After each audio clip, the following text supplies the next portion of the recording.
July 10th, 1940, 11:17 a.m., Dover, England. The radar screen flickered with dots, and Britain's fate hung on how fast young men could climb. The summer of 1940 should have been peaceful. Children should have been playing in London's parks. Families should have been planning seaside holidays in Brighton. The Channel should have been crossed by ferries carrying tourists and trade, not by the shadow of an empire bent on conquest. But Europe had fallen, Poland crushed in weeks, Denmark taken in hours, Norway overwhelmed. Belgium, the Netherlands, Luxembourg, swept aside like chess pieces by a player who no longer cared for rules. And France, proud, fortified France, had surrendered on June 22nd in the same railway car where Germany had signed its humiliation in 1918. Now, across 21 miles of cold water, Adolf Hitler's Wehrmacht stood on the cliffs of Calais, binoculars trained on the white chalk faces of Dover. Britain stood alone. Prime Minister Winston Churchill had told Parliament the truth,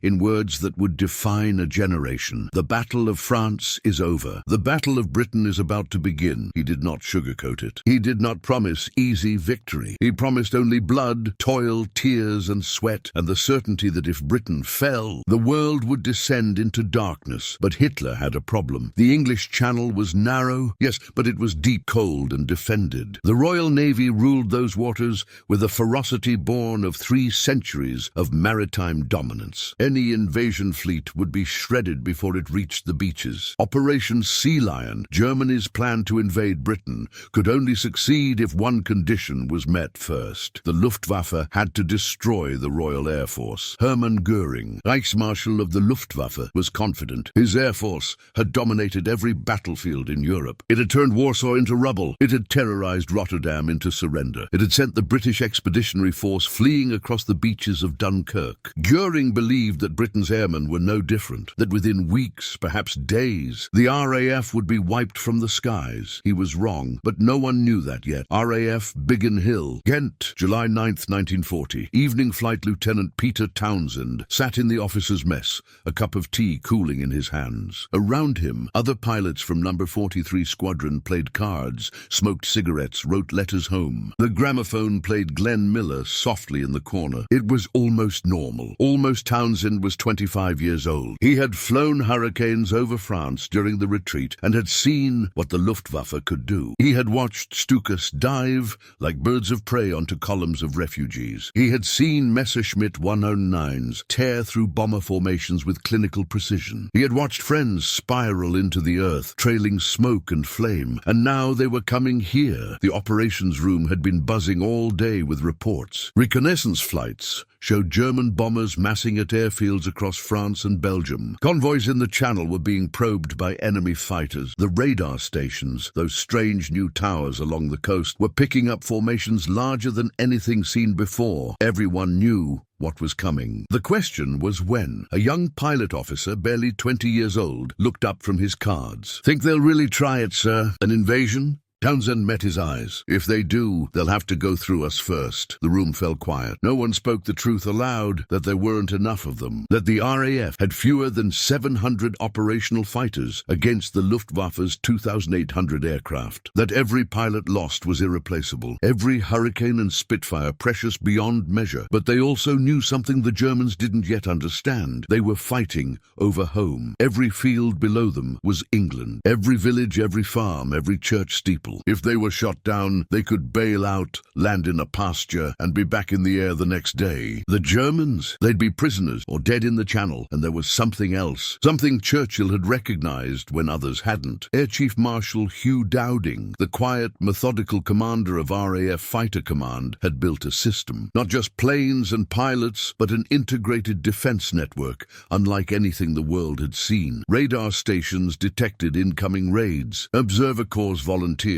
tracked them visually once they crossed the coast. Operations rooms plotted their courses in real time. Sector controllers directed fighters to intercept with precision. It was a dance of technology, communication, and courage, and it gave Britain something the Luftwaffe had never faced before: the ability to see them coming. Luftwaffe Airfield, Pas-de-Calais, France, July 10th, 1940. Dawn Oberleutnant Franz von Vera pulled on his leather flying gloves and looked east toward the rising sun. A Round him, the airfield was alive with activity. Mechanics swarmed over Messerschmitt Bf-109s, fueling them, arming them, checking engines. Pilots gathered near their aircraft, smoking, joking, masking nerves with bravado. Von Wehr was confident. He had scored 12 kills over France. The Bf-109 was the finest fighter in the world, faster than the Hurricane, better armed than the Spitfire at certain altitudes. The Luftwaffe had numerical superiority, combat experience, and momentum. Britain was isolated, exhausted, clinging to the edge. This would be over by August, or so they thought. Reichsmarshal Göring had issued the plan. First, destroy the RAF's fighters in the air and on the ground. Second, obliterate the airfields and aircraft factories. Third, break British morale by bombing cities until they begged for peace. It was called Adlerangriff, Eagle Attack, and it would begin soon. But Göring had made assumptions. He assumed the British were demoralized. He assumed their radar could be ignored. He assumed that sheer weight of numbers would be enough. He assumed that pilots who had retreated from France would not stand and fight over their own soil. He assumed wrong. Group Operations Room, RAF Uxbridge, July 10th, 1940. 10:47 a.m. The room was underground, lit by harsh fluorescent lights. A massive map table showed the southeast coast of England, marked with sectors, airfields, and squadron position. Around the table, WAFs, Women's Auxiliary Air Force members, moved colored counters representing friendly and enemy aircraft. On the walls, tote boards tracked squadron status: available, airborne, engaged, returning. Air Vice Marshal Keith Park stood on the balcony overlooking it all, hands clasped behind his back. A New Zealander by birth, Park was a fighter pilot's commander. Calm, decisive, unshakable. He understood that fighter command could not win by fighting fair. They had to be smarter, faster, more efficient. A WAF called out, multiple contacts, Dover area. Estimated 60-plus aircraft. Angels 1-5 heading northwest. Park didn't flinch. Scramble Biggin Hill, 2 squadrons. Within seconds, the order went out by telephone. At RAF Biggin Hill, bells rang. Pilots dropped cards, dropped tea, sprinted toward their aircraft. Ground crews yanked away wheel chocks. Engines roared to life. Rolls-Royce Merlins, 12 cylinders of British defiance. Peter Townsend climbed into his Hurricane's cockpit, strapped in, scanned his instruments. Oil pressure good. Fuel full, guns armed. He gave a thumbs up to his ground crew chief, a man twice his age who had worked on biplanes in the last war. The chief saluted. "Give 'em hell, sir." Townsend didn't reply. He just opened the throttle. 12 Hurricanes lifted off in pairs, climbing hard into the summer sky. The clouds were scattered at 8,000 feet. Visibility perfect. The channel glittered below like hammered silver, and somewhere out there, crossing the water, the Luftwaffe was coming. War is not chaos. It looks like chaos. The smoke, the screaming engines, the stuttering guns, but beneath it all is structure, strategy, the cold mathematics of fuel, ammunition, altitude, and angle. The Battle of Britain was not just fought by brave men in cockpits. It was fought by commanders in operations rooms, by engineers in factories, by radar operators staring at glowing screens, by teenage girls with headsets moving counters on maps. It was a battle of systems, and both sides had built their systems differently. The German system, mass and momentum. The Luftwaffe entered the battle with overwhelming numbers. Nearly 2,800 aircraft, 1,200 bombers, Heinkel He-111s, Dornier 70s, Junkers Ju-88S, 82 Stuka dive bombers, 1980 Messerschmitt Bf-109 fighters, and 260 Bf-110 heavy fighters. Their doctrine was simple: destroy the enemy air force, then bomb the enemy into submission. It had worked everywhere else. Why wouldn't it work here? But the Luftwaffe had weaknesses, ones that wouldn't become apparent until the fighting began. First, range. The Bf-109, superb as it was, could only fly for about 90 minutes. Over England, it had perhaps 20 minutes of combat time before it had to turn for home. The bombers, slow and vulnerable, depended entirely on fighter escort. If the escorts had to break off early, the bombers were defenseless. Second, intelligence. The Germans misunderstood the RAF's strength, underestimated British production, and completely failed to grasp the importance of the radar network. Göring dismissed radar stations as mere masts, targets of low priority. That dismissal missile would cost him. Third, leadership. Hermann Göring was a political general, a World War I ace who had won his rank through loyalty to Hitler, not tactical brilliance. He issued contradictory orders, changed strategies mid-campaign, and micromanaged his commanders from a distance. He was arrogant, vain, and increasingly out of touch, but the Luftwaffe's pilots were not. They were skilled, disciplined, and motivated. Many were veterans of Spain, Poland, and France. They believed in their mission. They believed in victory, and they were about to collide with a system designed specifically to stop them. The British system, Coordination and Resilience Air Chief. Marshal Hugh Dowding had spent 4 years preparing for this moment. He was not a charismatic man. He was distant, awkward, often called stuffy behind his back. But he was a visionary. While others debated whether fighters should attack bombers or dogfight with escorts, Dowding built an integrated air defense system that made both possible. The foundation was radar, specifically the chain home stations along the coast. These tall steel towers could detect incoming aircraft at ranges up to 100 miles, giving Fighter Command precious minutes to scramble interceptors. Once the enemy crossed the coast, the Observer Corps took over, tracking them visually and by sound, telephoning updates to sector operations rooms. Fighter Command was divided into groups. 11 Group under Keith Park defended London and the southeast, the primary target. 12 Group under Trafford Lee Mallory covered the Midlands. 13 Group defended the north. Each group was subdivided into sectors, each with its own airfield and operations room. When a raid was detected, the flow of information was instantaneous.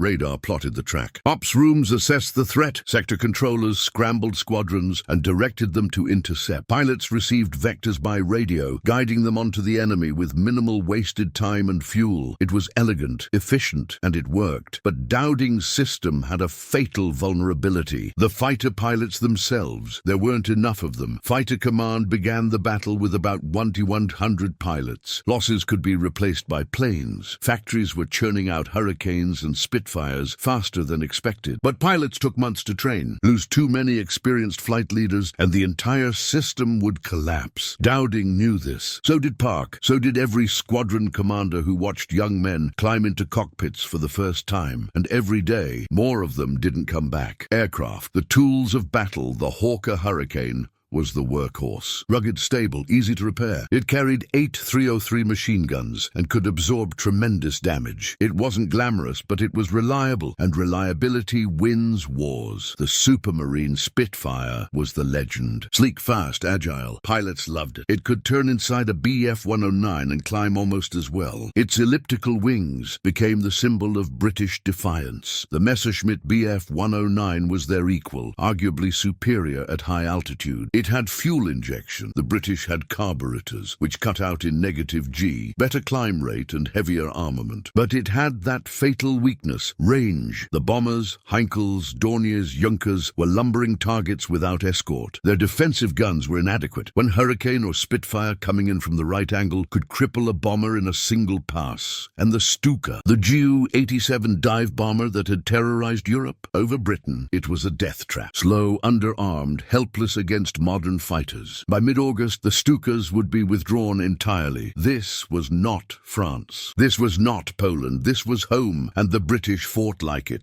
July 10th, 1940, 11:42 a.m., 15,000 feet over the English Channel. Peter Townsend's voice crackled over the radio. Tally-ho! Bendit's 11 o'clock high. He saw them through the canopy, a swarm of dark shapes against the summer sky. Dornier bombers in tight formation, escorted by a screen of Bf-109s weaving above them like hawks. His heart rate didn't spike. He'd done this before. Altitude check. Fuel check. Guns armed. He nudged the stick forward, picking up speed in a shallow dive. Behind him, 11 other Hurricanes followed in loose formation. The Messerschmitts saw them coming. 2 109s peeled off, diving to meet the threat. Townsend kept his nose pointed at the bombers. His job wasn't to dogfight. His job was to break the formation, scatter the bombers, force them to abort, or drop their bombs in the sea. At 800 yards, the 109s opened fire. Tracer rounds stitched the sky, bright dots arcing lazily toward him, faster than they looked. Townsend broke left, pulled hard, felt the G-force press him into his seat. The 109 flashed past, turning to re-engage, but Townsend didn't chase. He rolled level, adjusted his heading, and bore down on the bombers. At 400 yards,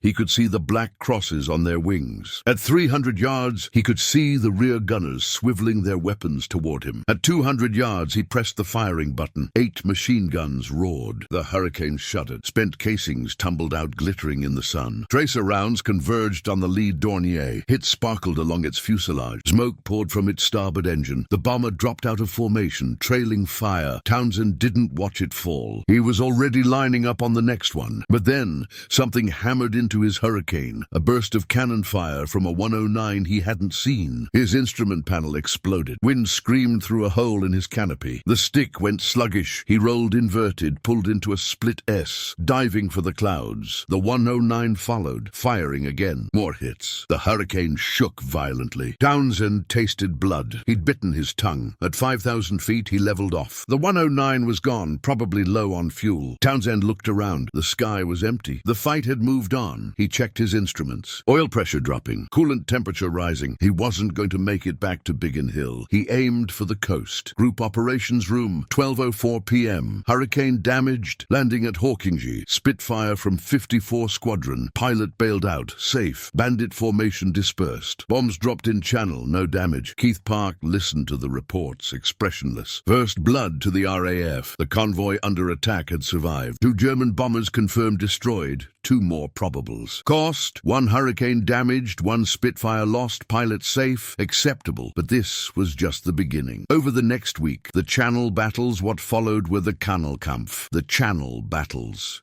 The Luftwaffe targeted British convoys, hoping to lure fighter command into battles of attrition. The strategy was logical: force the RAF to commit fighters, wear them down, destroy them piecemeal. But Park refused to play the game. He sent up only enough squadrons to defend the convoys. Never more. He rationed his fighters like ammunition. Every pilot saved today could fight tomorrow. The skies over the Channel became a killing ground. Dornier bombers, bristling with guns, tried to overwhelm the defenses with numbers. Stuka screamed down on ships, pulling out just above the waves. Messerschmitts prowled the high altitudes, waiting to pounce. And the British rose to meet them. Again and again, Flight Sergeant George Unwin of 19 Squadron shot down 2 bombers in one sortie, landed, refueled, and took off again an hour later. Pilot Officer Al Deer of 54 Squadron survived 3 crash landings in 2 weeks and kept flying. Squadron leader Douglas Bader, who had lost both legs in a pre-war accident, flew with artificial limbs and became one of the RAF's most aggressive tacticians. They fought not because they were fearless. They fought because there was no one else. The pilots, who they were young. Most were in their early 20s. Some were teenagers. They came from all corners of Britain. London clerks, Yorkshire farmers, Scottish fishermen. But they also came from across the world. Polish pilots who had escaped the Nazi invasion. Czech airmen who had fled after Munich. Free French who refused to accept surrender. Canadians, Australians, New Zealanders, South Africans, even a handful of Americans who had joined before their country entered the war.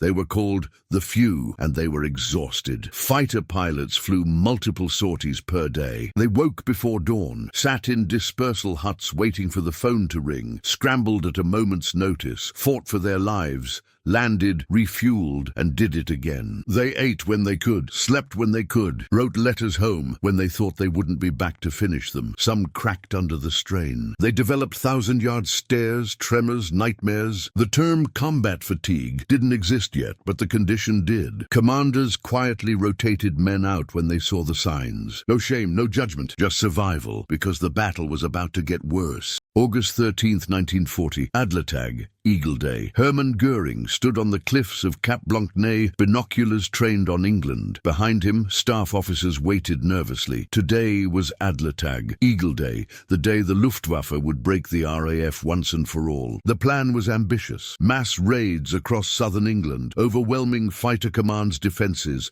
destroying airfields, smashing the British will to resist. Göring had promised Hitler that it would take 4 days to achieve air superiority. 4 days to pave the way day for invasion. The weather was poor that morning, thick clouds, rain, but Göring, impatient, insisted the attacks proceed. It was a disaster. Formations got separated in the clouds. Some received abort orders, others didn't. Bombers arrived over targets without fighter escort. British fighters, guided by radar, intercepted them with brutal efficiency. The Luftwaffe flew over 1,500 sorties that day and achieved almost nothing. By nightfall, the Germans had lost 46 aircraft. The RAF lost 13. Göring was furious. He blamed his commanders. He blamed the weather. He blamed everyone but himself, and he ordered the attacks to continue. The hardest days, August 15th and 18th, 1940, August 15th, became known as the Greatest Day. The Luftwaffe launched its largest operation yet, coordinated raids from Norway, Denmark, Holland, Belgium and France. Every available bomber and fighter thrown into the battle. The goal, to overwhelm the British defences through sheer volume. It almost worked. Radar stations detected the raids early, but there were so many of them. Some were feints, others genuine threats. Fighter Command scrambled everything it had. Every squadron, every sector, every pilot who could fly. The sky over southern England erupted. Pilot officer David Crook, flying a Spitfire from 609 Squadron, found himself in the middle of a swirling dogfight over Portland. Messerschmitts and Spitfires tangled at 20,000 feet. Bombers lumbered below, their formations ragged under constant attack. Tracer fire crisscrossed the sky. Aircraft spun earthward, trailing smoke. Crook latched onto a Bf-110, a twin-engine heavy fighter, supposedly the Luftwaffe's bomber destroyer. In reality, it was a sitting duck. Crook fired. The 110's port engine exploded. The aircraft rolled over and plummeted into the sea. He didn't celebrate. There was no time. Another 110 was on his tail. He broke hard left, the G-forces graying his vision. The German overshot. Crook reversed, got on his tail, fired again. Hits. The 110 broke apart in midair. When Crook landed, he was shaking so hard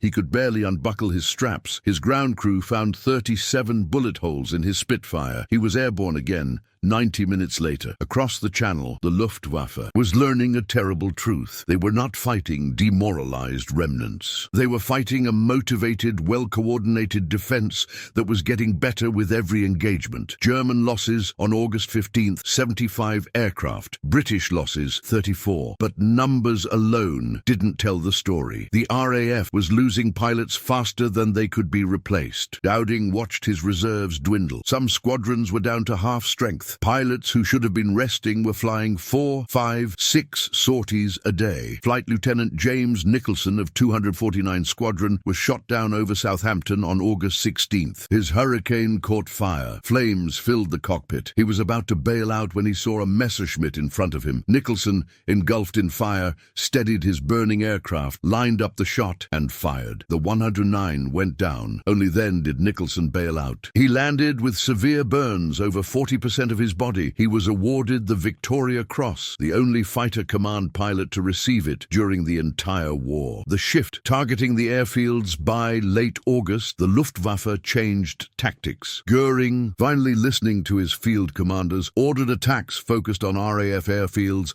and sector stations. If the British couldn't operate from their bases, their sophisticated system would collapse. It was the right strategy, and it nearly worked. Manston, Biggin Hill, Kenley, Hornchurch, North Weald, these airfields became targets of relentless bombing. Runways were cratered, hangars destroyed, operations rooms hit, ground crews killed. At Biggin Hill, the operations room took a direct hit. 3 WAFs were killed at their posts, still moving counters on the map table. The sector went offline for hours. At Manston, the airfield was bombed so heavily that it became unusable. Aircraft had to be dispersed to satellite fields. Pilots slept in tents. Refueling and rearming took twice as long. Keith Park moved his headquarters frequently, knowing that if the Luftwaffe discovered the location of 11 Group's nerve center, the battle could be lost. RAF Fighter Command was being bled white. Between August 24th and September 6th, Fighter Command lost 295 fighters and 171 pilots, killed, wounded, or missing. Production was replacing the aircraft, but the pilots? There was no reserve left. Squadron commanders were were taking men with barely 10 hours in Spitfires and throwing them into combat. Many didn't survive their first mission. Dowding sent a quiet, desperate message to the Air Ministry: "We are losing this battle." September 7th, 1940, the Blitz begins. And then, inexplicably, the pressure lifted. Hermann Göring, infuriated by a small RAF bombing raid on Berlin, demanded retaliation. Hitler, his pride wounded, agreed. The Luftwaffe was ordered to shift its focus from airfields to London. It was a strategic blunder of catastrophic proportions. On September 7th, 1940, at 4 p.m., the largest air raid in history struck London. Over 900 aircraft, bombers escorted by fighters, blackened the sky. The docks along the Thames erupted in flames. Warehouses filled with rubber, paint, and rum burned so hot the smoke was visible from the coast of France. Londoners huddled in shelters, in tube stations, in basements. The bombing continued through the night. By dawn, 430 civilians were dead, over 1,600 wounded. It was horrific, but it saved the RAF. With the Luftwaffe focused on London, the airfields had time to repair. Runways were patched, operations rooms rebuilt. Fighter command, on the edge of collapse,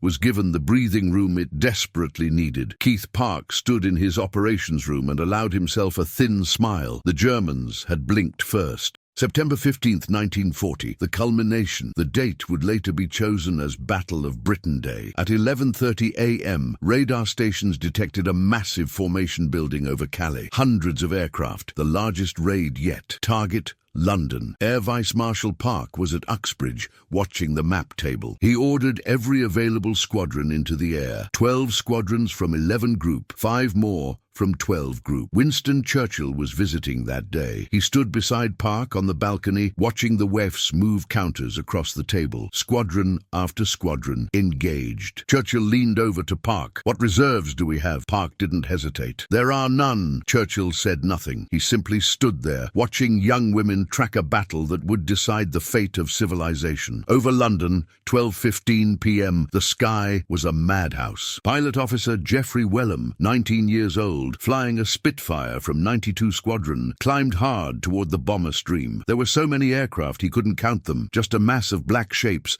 blotting out the sun. His squadron leader's voice crackled, "Line astern, go." They dove. Wellham picked a Dornier close to 200 yards and fired. His guns hammered. Hits danced along the bomber's wing. Its port engine streamed white smoke. The Dornier banked slowly, struggling to stay aloft. Then something slammed into Wellham's Spitfire, a burst from a 109 he hadn't seen. His cockpit filled with the smell of glycol. Coolant leak. Engine temperature climbing. He broke off, diving for altitude. The 109 followed, but Wellham pulled into a tight spiral, bleeding speed, forcing the German to overshoot. The 109 flashed past. Wellham snap-rolled, got his nose around, fired a 2-second burst. The Messerschmitt's tail disintegrated. It tumbled into a flat spin, pieces flying off. Wellham didn't watch. His engine was failing. White smoke poured from the nose. He nursed the Spitfire south toward the coast, praying it would hold together long enough. It did, barely. He crash-landed in a field near Maidstone. The farmer who found him offered him tea. The second wave, 2:30 p.m. Just as Fighter Command was landing, refueling and rearming, radar detected another formation. Same size, same target. Park scrambled everything again. Pilots who had flown and fought 2 hours earlier climbed back into their cockpits. Ground crews worked frantically. Fuel bowsers racing between aircraft, armorers reloading ammunition belts, fitters checking engines. No time for food, no time for rest, just fight. The second wave hit London at 3 p.m. Once again, British fighters tore into the formations. Once again, bombers fell from the sky. Once again, the city burned, but the Luftwaffe was breaking. German bomber crews, exhausted and demoralized, began to jettison their bombs early. Some turned back before reaching the target. Fighter pilots, low on fuel and ammunition, could no longer provide effective escort. By 4 p.m., the raid was over. The RAF claimed 185 aircraft destroyed. The actual number was closer to 60, but perception mattered as much as reality. The Luftwaffe had thrown everything it had at London, and the RAF was still in the sky,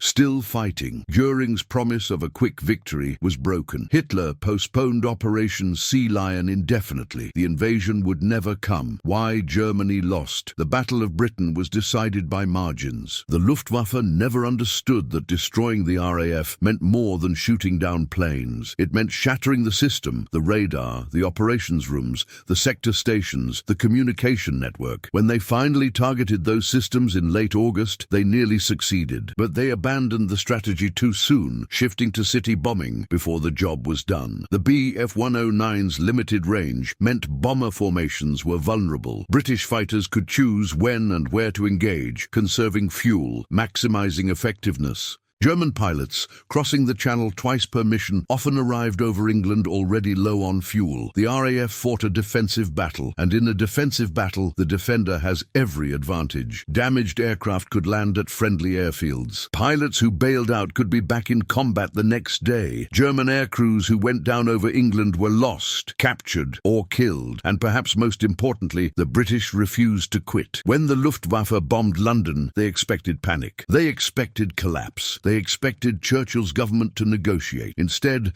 Londoners slept in the underground, dusted themselves off each morning, and went back to work. Factory workers built Spitfires by day and sheltered from bombs by night. Children were evacuated. Families endured. The nation, battered and burning, did not break. Hitler had misjudged them entirely. October 31st, 1940, officially, the battle ends. The Luftwaffe continued bombing Britain through the autumn, through the winter, through the Blitz that would kill over 40,000 civilians. But the daylight raids, the massive formations of bombers escorted by fighters, dwindled and then stopped. Germany turned its gaze eastward, toward the Soviet Union. Britain had survived. The cost was staggering. Fighter Command lost 1,542 aircrew killed, missing or wounded. Over 900 fighters destroyed, airfields bombed into rubble, civilians slaughtered in their homes. The Luftwaffe lost approximately 1,900 aircraft and over 2,600 aircrew. But numbers don't capture what was truly at stake. If Britain had fallen, there would have been no platform for D-Day, no safe harbor for convoys supplying the Eastern Front, no base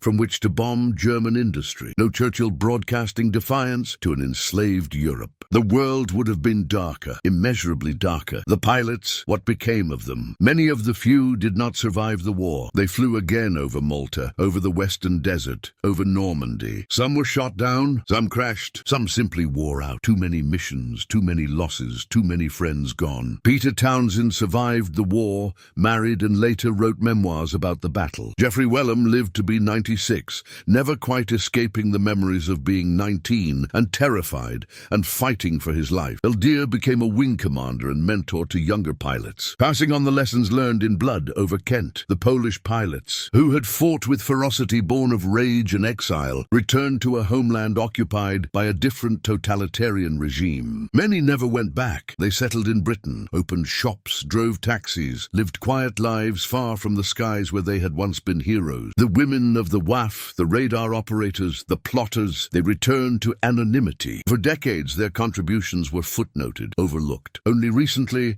has history begun to acknowledge that the system which saved Britain was built as much by them as by the men who flew. What Churchill said on August 20th, 1940, in the House of Commons. Winston Churchill delivered a speech that would immortalize the pilots. Retriem continue. Never in the field of human conflict was so much owed by so many to so few. The words became legend. But the pilots themselves were uncomfortable with the glory. They knew the truth, that they had been ordinary men thrust into extraordinary circumstances, that they had been terrified, that they had survived more by luck than skill on many days, that their friends had died screaming in burning cockpits, or had simply vanished into the Channel, leaving nothing but ripples. Squadron leader Brian Lane, who led 19 Squadron through some of the heaviest fighting, wrote in his diary, "We were not heroes. We were just doing a job that needed doing, and we were the only ones available to do it." That perhaps is the truest measure of heroism, the tactical lessons. Military historians would study the Battle of Britain for generations. The importance of radar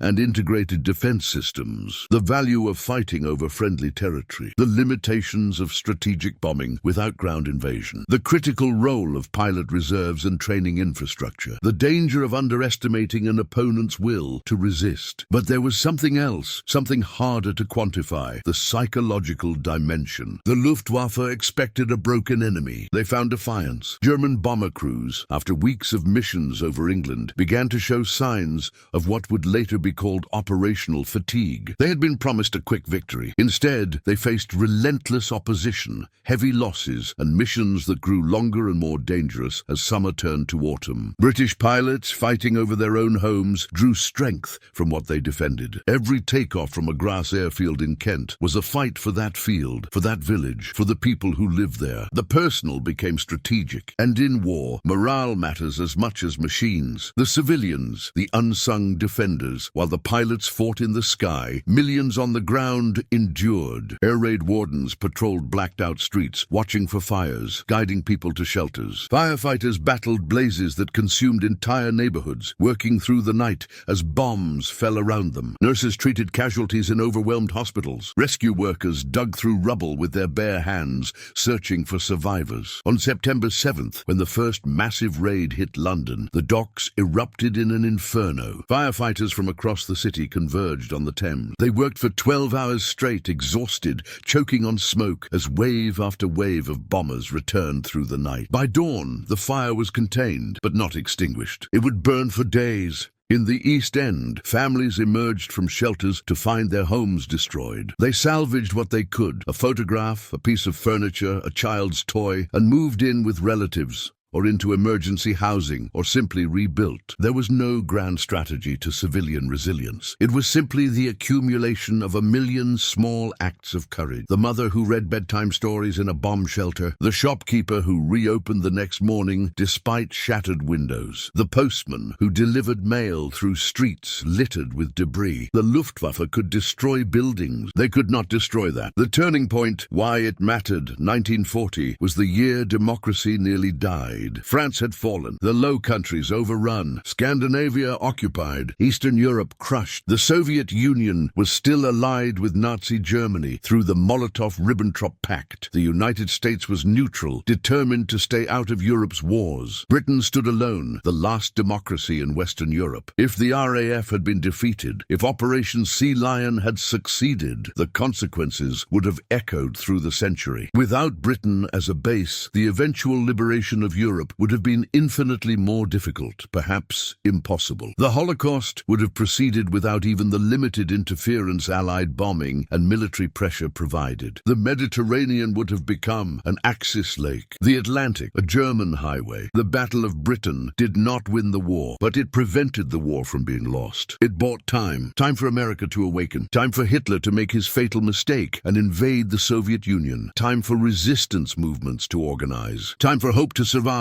Churchill understood this. In his darkest moments, when Britain faced invasion, when cities burned, when victory seemed impossible, he held on to one certainty: if we can hold on, others will join us. If we fall, darkness covers the world. They held on, the myth and the reality. Over the decades, the Battle of Britain became mythologized. Films portrayed clean dogfights, heroic pilots, clear-cut victories. The reality was messier. Pilots didn't always know what they'd hit. Claims were often wildly inaccurate. Both sides overclaimed victories. Interrogation reports later revealed that many kills were actually aircraft that limped home and were repaired. The famous claim of 185 aircraft shot down on September 15th was closer to 60, but the myth served a purpose. Britain needed heroes. The nation needed to believe that courage could triumph over tyranny, that a few brave souls could hold back the darkness. And in the essential truth, the myth was accurate. A small number of young men fighting against overwhelming odds